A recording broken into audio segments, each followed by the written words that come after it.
Hey everybody, this is Will. Super excited to show you the brand new Ambient Pads collection that is available today. Ambient Pads is a collection of 15 sounds that are really easy to load in, get started, and super flexible and powerful for live performance. Now, these sounds require Ableton Live 11 Suite.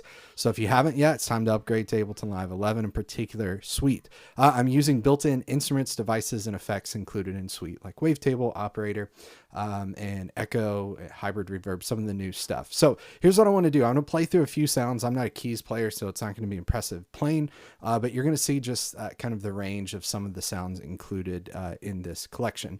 Now, one thing I want to show you is the unique way that I've created this collection of sounds. So let's do this first. I'm going to open a new Ableton Live session. Over in the browser, I've added Ambient Pads folder. Let's just start with one of these sounds. So I'm going to grab one of my favorite sounds that's kind of sarcastically named Board of Canada, named after one of my personal favorite bands. You see how quickly the sound loads. It's ready to go. Let's play it.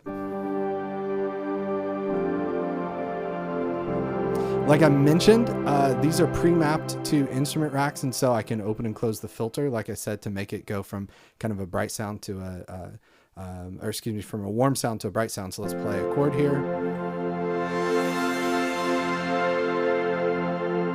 Right, and I have a lot of flexibility over my sound. So there's me opening and closing the filter. I have a filter drive, which is a way to add a little more oomph to your sound. Right now, it can turn into kind of an over-driven sound if you go crazy with it.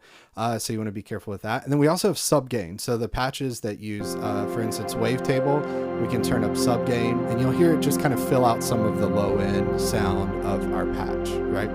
Which is super nice.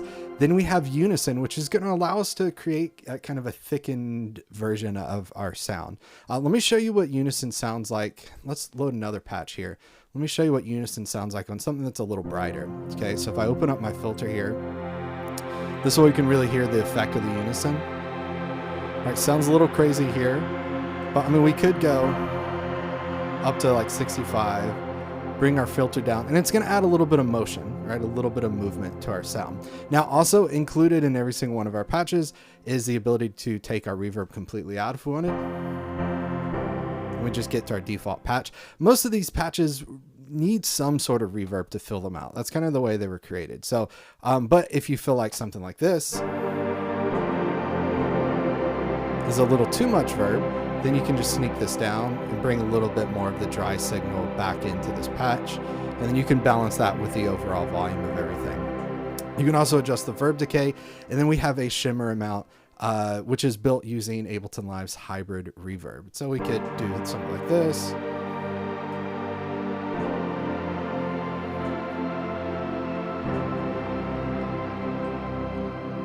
And then of course, bring our filter frequency down. Open it back up as needed. Okay, so that's the first way.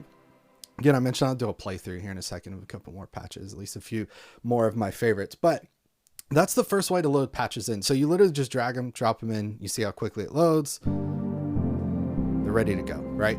You don't have to wait for samples to load, which is really, really great. So let me delete these. But the other thing that's available when you purchase Ambient Pads is an Ableton Live session, and I can double click to open this up. And this Ableton Live session has our 15 patches preloaded into an instrument rack that has those presets pre-mapped. Again, we have our key sounds 1 through 15. The controls on this instrument rack are a little different. We've got our filter frequency, sub gain, unison amount, the ability to select presets from, say, a MIDI controller as opposed to having to trigger clips here. Our verb amount, verb decay, shimmer amount, and then our volume. Now, this file, if you go to MIDI map here, if you happen to have a Korg Nano control too, it's basically pre-mapped for your Nano control. So what you can see, these 8 controls here are available on the little macro knobs at the very top of your controller, which is great. This volume right here is mapped to the very first volume fader on your controller. You can use the track left and right buttons to navigate scenes. And then let's say we want to pick this key 6 sound gracious. I can press the set button right to the next of there to enable that, which is great. So again, let me show you now in this version kind of how this works. So let's play a sound. Okay, gracious. This is actually one of my favorite patches, so I'm glad I pulled this up. And then we've got that frequency, filter frequency, which we can open and close, right? We can make it really subtle. We could increase that unison if we wanted to go kind of crazy with it.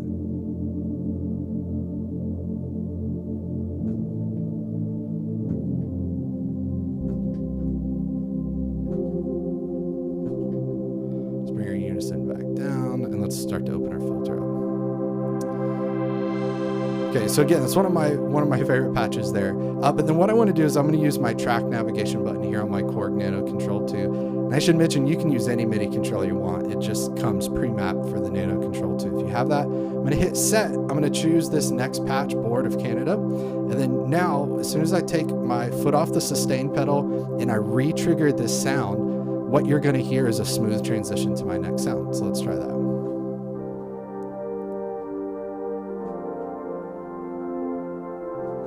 And then again, I can use that filter frequency to open that up and to close that. So using this side, this included file, Ableton file that comes with ambient pads is a great way to really use this for live performance.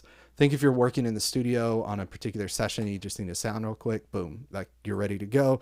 Everything's pre-mapped in the instrument rack. But I like this because it's built and it's made for live performance. Now, another benefit of this is what's really nice about this is I can go over, well, actually, let's open a new Ableton session. I'll show you how this works over in a new Ableton session. Let's go over to arrangement view and I can open up this ambient pads file here and you can see all of my sounds listed here. Let me delete some of these tracks.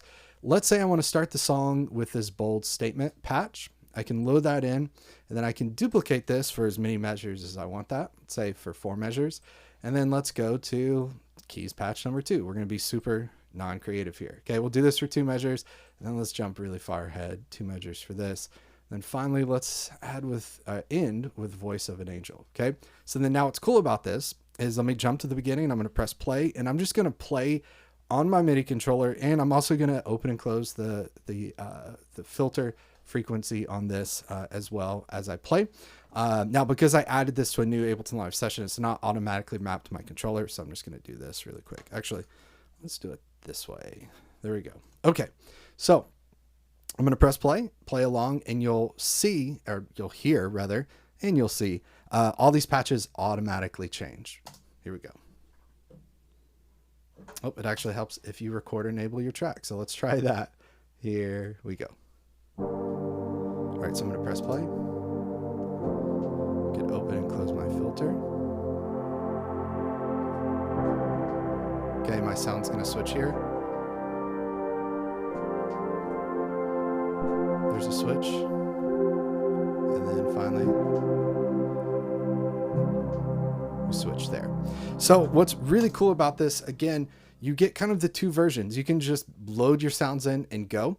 Or you can open your Ableton Live session, use that for live performance. And I should show you while we're just demoing some things here. I can take this entire thing, load into my set. You'll see how quickly that loads with 15 synth sounds, just really, really quickly there. And I can use these MIDI clips here to trigger. I can go track up and down using my Korg Nano Control. Again, to do that Korg Nano Control stuff, you have to use the, actually open the Ableton session I have there. You could remap your controller to use this though, like I said, for anything. So again, that's a look at ambient pads. That's available at fromstudiotostage.com. In fact, I included a link in the description of this video if you want to go there directly. Thanks so much for watching this video. We'll see you on the next one. Take care, everybody. Bye.